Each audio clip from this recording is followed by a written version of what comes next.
ñi si réew mi ak bitim réew maa ngi leen di nuyu ku nekk ci turam ak ci santam ginnaaw bu ñu sante yàlla sama tànk tey yi du leneen lu dul saafonte askan wi waxtaan ak yéen ci ëllëgu Sénégal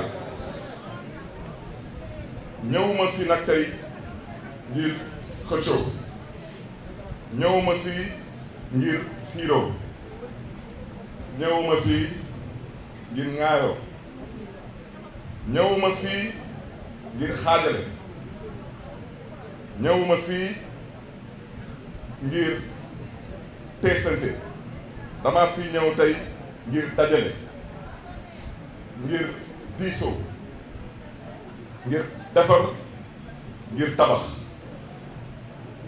dama fi ñëw ngir njëriñ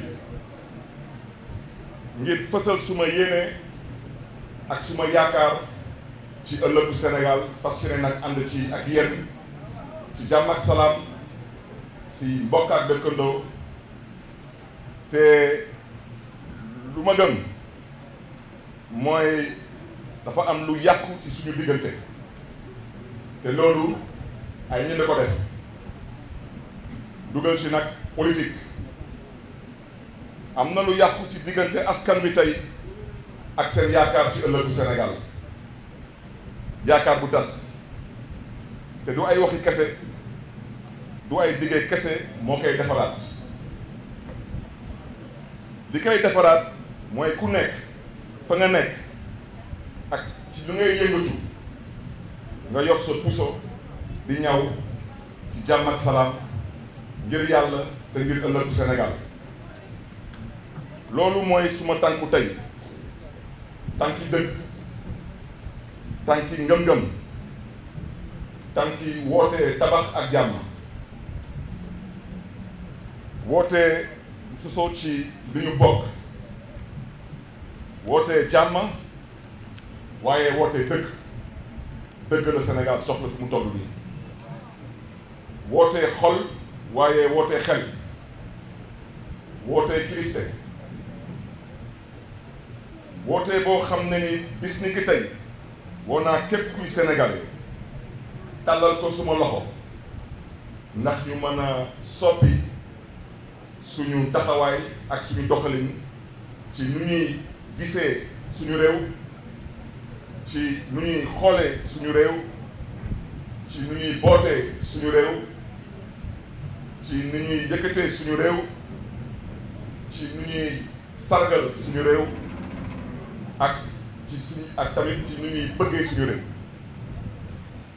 kon nag maa ngi leen di woo ci li ngeen xam ne ni weesu na sama jëmm ji te lu ma gëm tamit mooy weesu na suñu jëmm ñun ñëpp ndax mooy lu ma tibb ci suma xol mooy Sénégal bi ñu bokk waxuma Sénégal bi ñuy xaajale waaye Sénégal bu ñuy dëkk ñun ñëpp bokk benn ndey bokk benn baay bokk yéene bokk pas-pas ngir ndémb ak ngir ëllëgu Sénégal kon nag li may door tey ñu ñëpp a ko bokk sama kàddu tey ji kàddu woote la mais bigalaat wax ci kàddu woote dëgg kàddu woote gëm-gëm kàddu woote cofeel ak pas-pas réew mi ñu mel ni cin bu baax fépp tàng fépp tàng ko wax ak ko waxul fépp tàng jër ba pare nag ñuy wax ay waxu pétrole ñu bëgg a gëm leen ni que Sénégal ñëpp yi gis seen bopp ci njiit yi fi ilif Sénégal ñuy woote ay croissance ak ay xeetu wax ngeen xam ne ni ku toog di gëstu wax yooyu di ngeen xam ne ni wax yooyu du ay wax yu dëpp ak dëgg te ay wax yu tas yaakaar la moo tax du ma sax sore ci ay wax yu mel noonu parce que su ma leen laajoon yéen askan wi est-ce que gis ngeen ci seen bopp soxlu ngeen ma tontu est-ce que seen wajur yi gis ngeen ci seen bopp xam naa ne soxlu ngeen ni ma tontu est-ce que seen dëkkandoo yi est-ce que seen njaboot yi gis nañ ci seen bopp kon nag lu ñëpp a wax mooy dëgg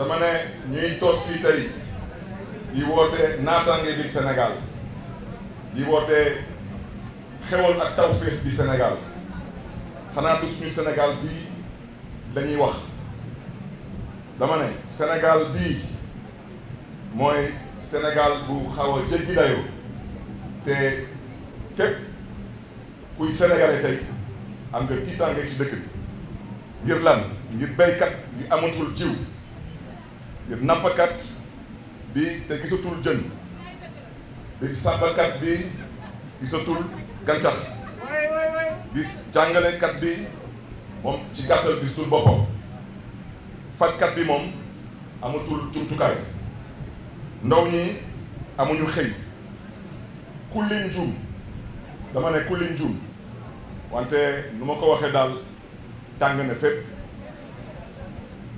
mbokk yi lu ma gëm moo tax tey ma woote ndaje bi lu ma gëm man mooy dëgg ak dëggu mooy dëggal Sénégal mooy digalaat wax dama ne dëgg ak dëggu mooy dëggal Sénégal maa ngi leen di gërëm di leen di sant wala fu may daanalee mooy ñu ñëpp ay jullit la te ku nekk ci ñun yàlla kese nga gëm te yàlla kese nga yaakaar moo tax yàlla bu mën lépp xam lépp sañ lépp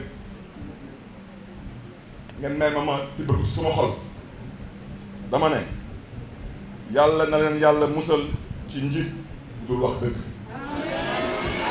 yàlla na ñu yàlla musal ci njiit buy dem a fooye xelu askan wi yàlla na ñu yàlla musal ci njiit bu tële yàlla na ñu yàlla musal ci njiit bu cuune yàlla na ñu yàlla musal ci njiit bu soxor yàlla na ñu yàlla musal ci njiit bu amul yërmande ci askanam yàlla na ñu yàlla musal ci njiit bu amul gis-gis ci ëllëgu Sénégal wallaay dañoo xiif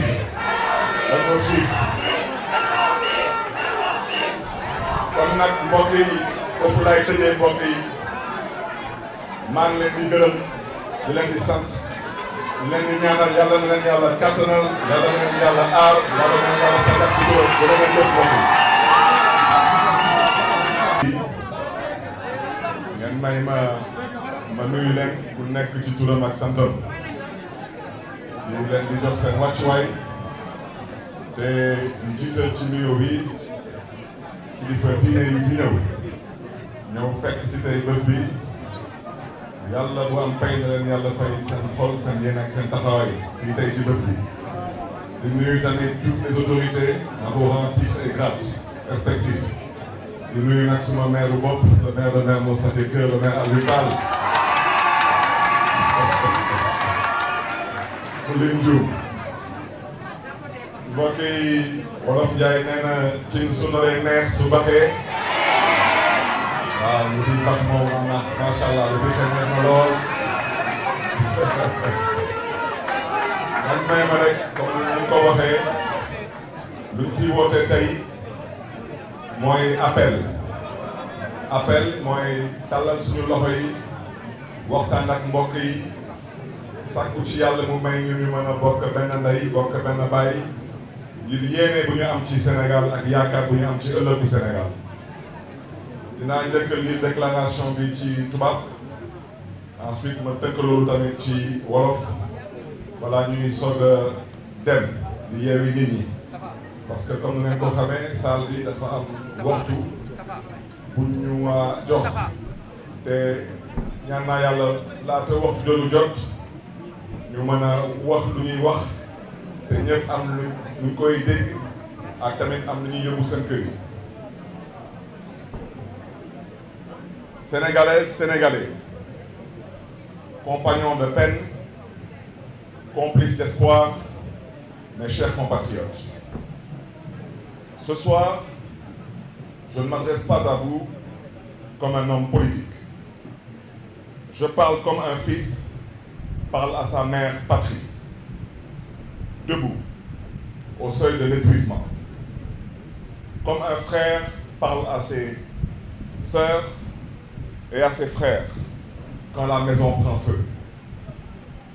Je vous parle comme on parle aux siens quand l'heure est grave, quand les mots ne suffisent plus, quand le pays appelle. Je ne viens pas réclamer un pouvoir, je viens réclamer une conscience. Je ne viens pas pour diviser, ni pour séduire. Je viens pour rassembler, je viens pour servir. Car quelque chose s'est brisé dans notre contrat national. Quelque chose s'est cassé entre l'État et son peuple. Et ce n'est ni un discours, ni une promesse de plus qui recollera les morceaux.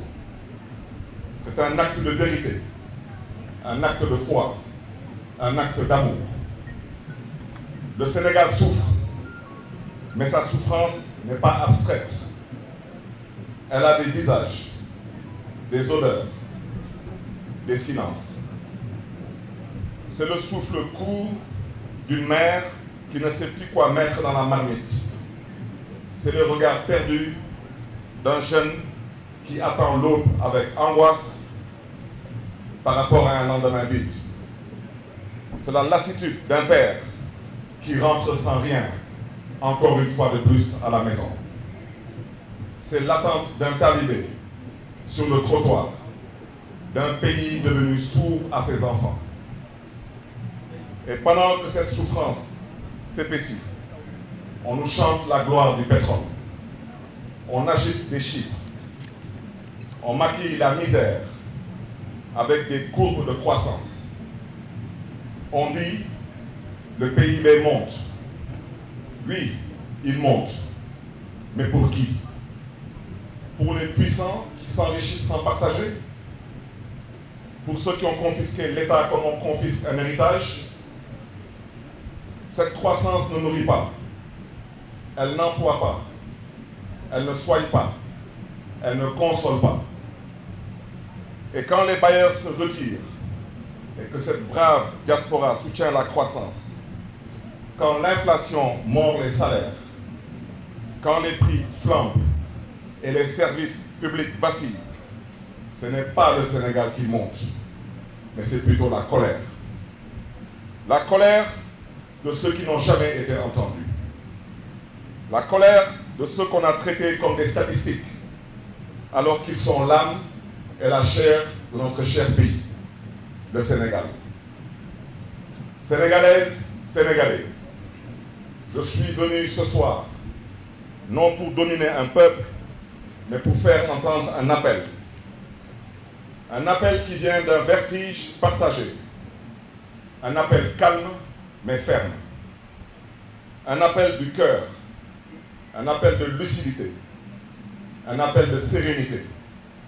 Mais surtout un appel de responsabilité. Un appel qui traverse les silences. Un appel qui rompt les routines. Un appel qui, ce soir, s'adresse à chacun d'entre vous. Je n'ai pas de miracle à vous vendre. Je n'ai pas de baguette magique. Mais j'ai une certitude brûlante. Ce pays ne changera que si nous changeons notre manière de le regarder, de le toucher, de le porter, mais surtout de l'aimer. Alors j'en appelle à vous, Sénégalaises, Sénégalais, à toutes celles et tous ceux qui ne veulent plus subir. J'en appelle aux enseignants sans crédit, aux médecins sans moyens, aux jeunes sans emploi, aux chômeurs, aux femmes sans justice, aux retraités sans repos, aux paysans sans semences, aux pêcheurs sans assistance, aux commerçants asphyxiés, aux fonctionnaires humiliés pour avoir dit non, aux artistes sans scène, aux talibés sans sandales, aux scientifiques sans labo, aux artisans sans atelier, à toutes ces âmes oubliées, brisées, debout malgré tout. Et c'est pour vous que je lance ce mouvement. Un mouvement né de la fatigue d'attendre. Un mouvement né du refus de courber les chiffres. Un mouvement qui porte un nom simple, mais immense, porteur d'espoir et d'avenir. Un nom comme une main tendue. Un nom comme une promesse. Un nom qui n'est pas une invention de plus. Un nom qui est un serment que je prends du fond de mon cœur. Je vous invite dans le mouvement Sénégal Benni Bokk. Le Sénégal en partage. Pas celui qu'on détourne. Pas celui qu'on vend à l'étranger. Pas celui qu'on divise par la peur, la haine et la rancœur. Pas celui qu'on habite, mais plutôt celui qu'on habite ensemble. Celui qu'on relève ensemble. Celui qu'on répare ensemble. Celui qu'on construit ensemble. Ce mouvement, ce n'est pas le mien. Il est vôtre. Il est à l'image de ce que nous voulons reconstruire. Un pays ouvert, une route droite, une terre digne. Je vous tends la main, pas pour diriger, mais pour guider et bâtir. Je vous invite à marcher à mes côtés, car ce pays n'a pas besoin de sauveurs. Il a besoin de ses enfants, pas des enfants parfaits, mais de tous ces enfants debout, des enfants libres, des enfants fiers, mais surtout des enfants justes, des enfants qui n'acceptent plus que la justice sénégalaise recule là où le pouvoir avance, des enfants qui croient que l'équité n'est pas un luxe, mais plutôt un devoir, des enfants qui savent que la vérité, si elle dérange, est toujours plus saine que le mensonge qui arrange. Car il n'y aura ni paix durable, ni développement réel, sans justice pour les humilier, sans équité pour les oublier et sans vérité pour les trahir. Ce sursaut commence ce soir. Ce n'est pas un espoir passager. C'est un soulèvement des consciences. C'est une levée de dignité et de fierté. Une levée d'objectivité et de fraternité. Je ne viens pas avec des certitudes ce soir, mais je viens avec une conviction. Sénégalaises, Sénégalais, ma conviction profonde et sincère est que le Sénégal est à une croisée des chemins.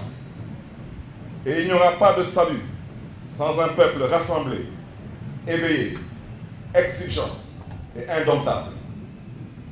Alors je tends la main à ceux qui croient encore, à ceux qui doutent, à ceux qui ont pleuré et à ceux qui veulent encore espérer. Rejoignez-moi non pour moi, mais pour ce que nous pourrons être ensemble. Non pour ce que j'incarne, mais ce que nous pouvons réparer ensemble. Sénégal Benni Bokk, ce n'est pas un parti. C'est une promesse, celle de rendre la parole au peuple, celle d'écouter avant d'imposer, celle d'un Sénégal plus juste, plus humain et plus libre. Je vous le dis du plus profond de moi, le Sénégal ne tombera pas tant qu'il y aura un cœur, une voix et une main pour le relever.